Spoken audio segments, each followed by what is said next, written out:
Um dos legados de Bolsonaro, isso não é tipificado, mas precisa ser registrado, um dos legados do golpista Jair Bolsonaro foi normalizar entre os seus seguidores, e são milhões de pessoas, normalizar o recurso à força como solução diante de uma insatisfação.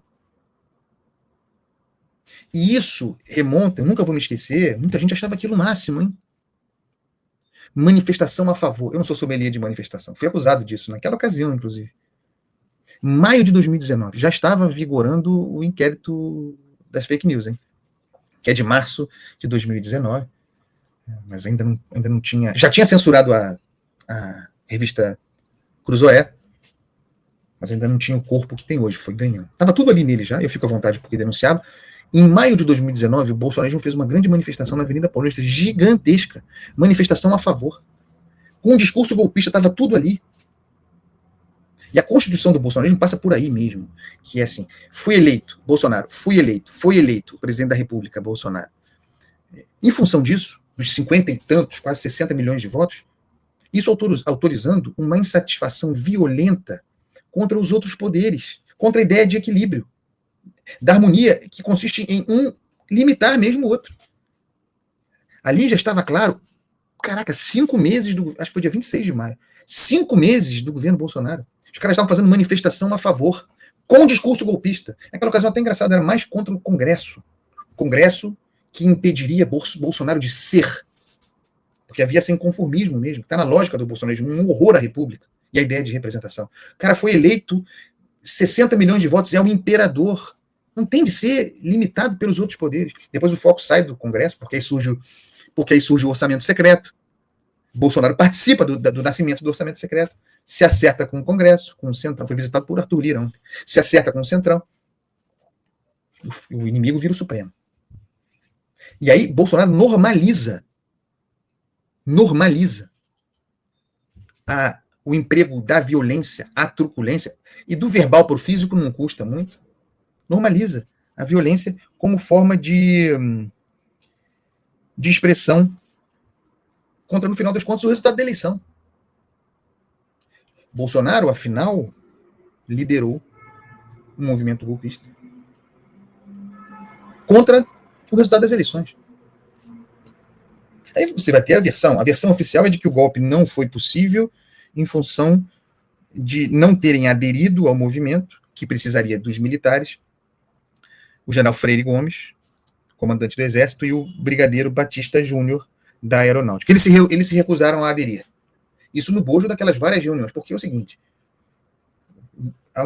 o movimento golpista liderado por Bolsonaro, segundo Paulo Gonet, segundo a denúncia, ele começa em 2021. Eu estou dizendo que essa normalização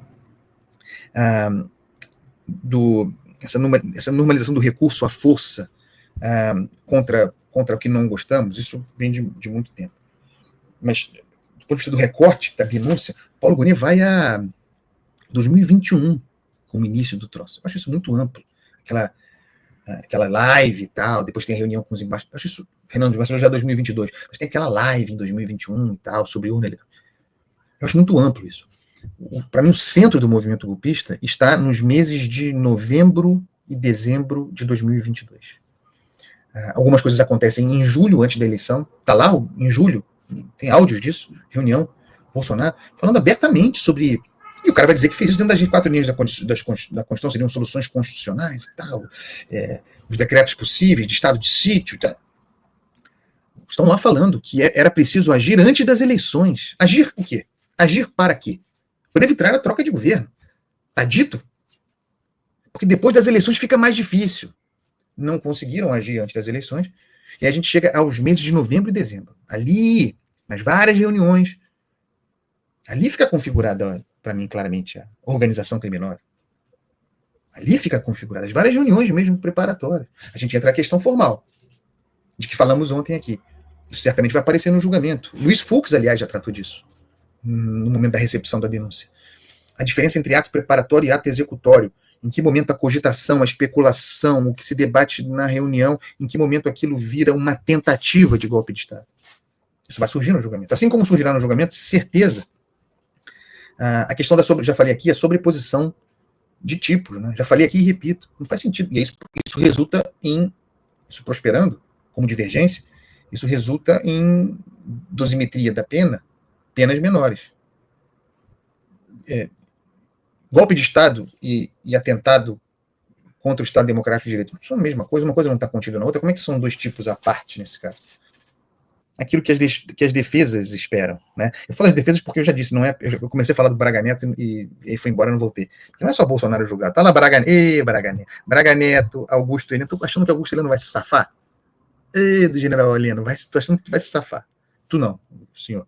Almir Garnier, que era o comandante da Marinha, Paulo Sérgio Nogueira, Alexandre Ramagem. Alexandre Ramagem é julgado por menos crimes, porque ele tem um mandato e aquilo que aconteceu na vigência do mandato, portanto, aquilo que aconteceu no 8 de janeiro, aquilo já não, ele já estava diplomado, ele não se enquadra. Anderson Torres e Mauro Cid, o delator. As defesas, eu estava falando sobre isso, as defesas vão investir na divergência, eles esperam que a divergência, não tem a menor dúvida de que as defesas, de que os seus clientes serão todos ou quase todos. Eu acho que general Heleno vai escapar dessa, hein? General.